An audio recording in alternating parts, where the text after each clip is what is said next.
e a gente retoma porque tem novidades no caso daquela tragédia lá em Valparaíso de Goiás, que nós mostramos ontem aqui. Um prédio pegou fogo, um apartamento lá. Inclusive, o que aconteceu? 3 pessoas morreram, um casal e também um bebezinho recém-nascido de 23 anos de idade. Se tiver as cenas desse acidente, pode colocar, por favor, não sei se é possível, porque é interessante a gente mostrar por quê.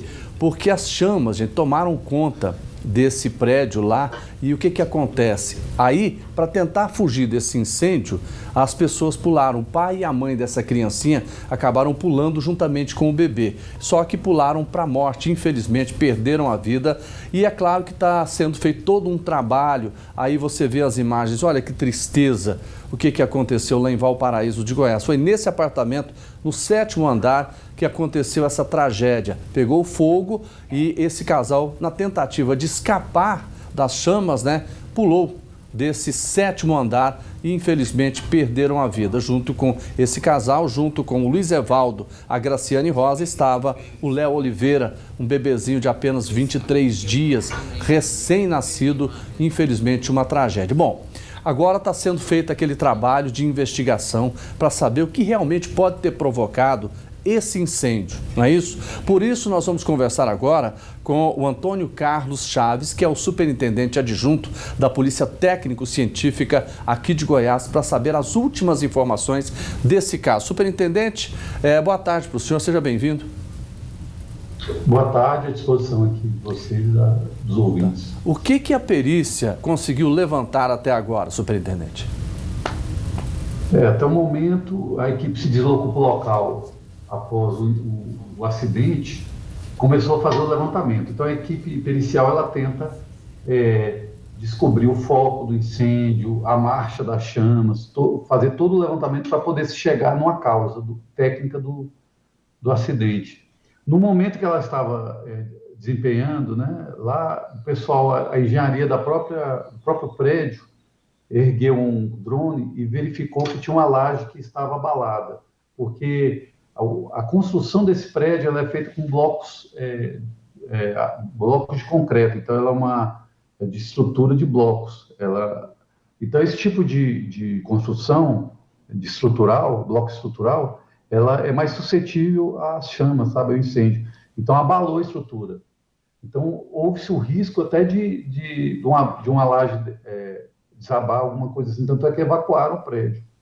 Mas me parece que o pessoal esteve no local novamente, a Defesa Civil, e eles retornaram, eles continuam o trabalho lá para poder levantar, exatamente identificar o que foi realmente que ocorreu, que o incêndio iniciou.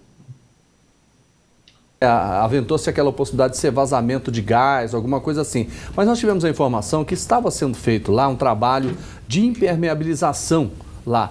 O senhor tem essa informação? Isso estava acontecendo? Esse trabalho estava sendo feito?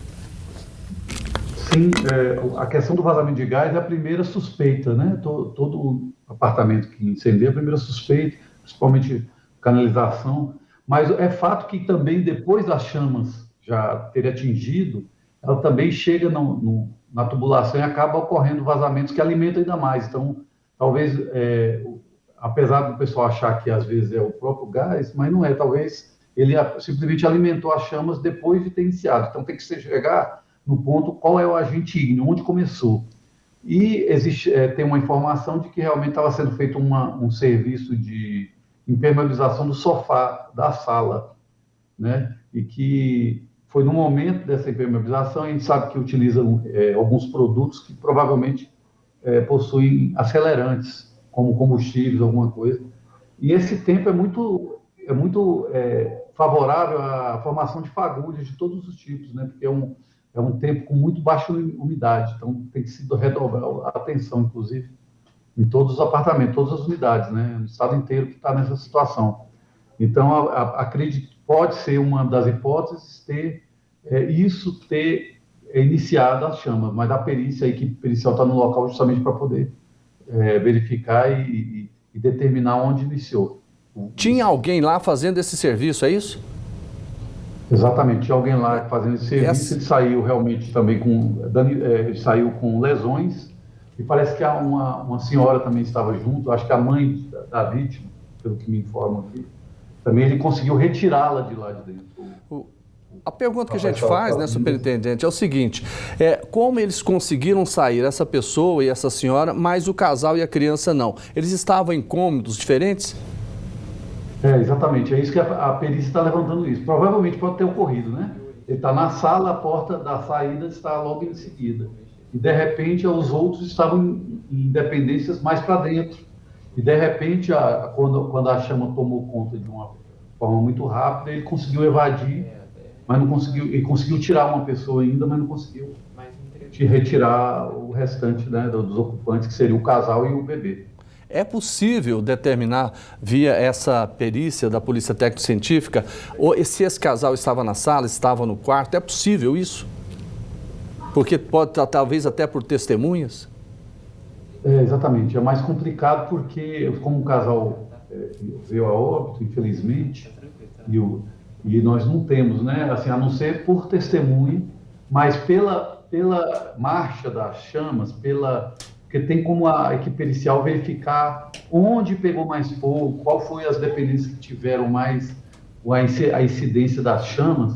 Então é possível, e como houve a queda dos ocupantes, eles pularam do 7º andar, né? Então pode-se saber qual foi a trajetória, pode-se estimar, na verdade, a trajetória que eles fizeram antes de pular. Na verdade, eles pularam, tiveram os traumas, inclusive a causa da morte deles foi justamente o trauma produzido pela queda, que é os traumatismo crânioencefálico e o politraumatismo. E na verificação no IML para ver se eles haveriam respirado, né, aspirado a fuligem ou coisa das chamas, não foi detectado. Então, realmente, superintendente, não chegou a... Pois não. Eu queria saber do senhor o seguinte, é claro que é um trabalho minucioso, muito técnico, né? E a gente sabe da competência da nossa Polícia Técnico-Científica. Em quanto tempo o senhor acredita que vocês podem ter o resultado dessa perícia?